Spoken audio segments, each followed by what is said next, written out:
All right, here we go. So what we're going to be doing is simplifying radicals. So that's like number 5 on the review sheet, and I'll do a problem kind of like that just to see if we can just do a couple more examples. So let's see here, I'm going to go to my MBHS right here. So right here, let's see here, we have the 5th root of, I'm just going to make a problem up right here. We'll do the 5th root of 6x to the 15th, y to the 12th, and z to the, let's do 10th, okay? No problem. So, right, so this is just like, just to remind you, this is just like number, oops, this is just like number 5 on the review, okay? No problem. All right, so first step is what I'm going to do is just break it all up, right? These are all products right here, 6, x to 15th, y to the 12th, z to 10. I'm trying to say they're all multiplied together, so we're just going to break it up. So it's just going to be the 5th root of 6, the 5th root of x to the 15th, the 5th root of y to the 12th, and the 5th root of z to the 10th, right? No problem.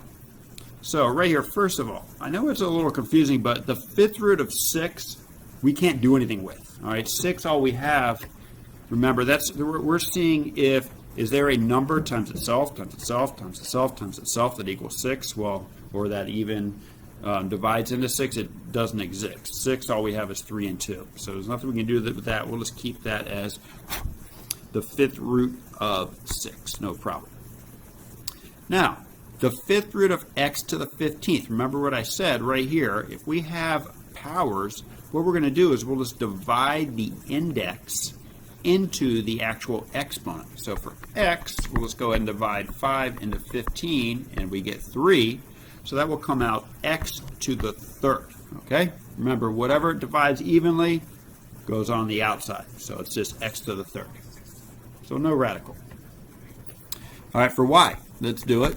So we have, let's see here, 5 into 12, right? No problem. Sorry about this bad handwriting right here. Let's try to fix that a little bit. Let's see here. It says 5 to 12. There we go. Much better. All right, 5 into 12 goes twice, right? With a remainder, 5 times 2 is 10, so the remainder is going to be 2. So remember, like I just said, whatever goes in evenly, right, the actual quotient, I should say, that's going to go on the outside. So that's going to be right there, y squared.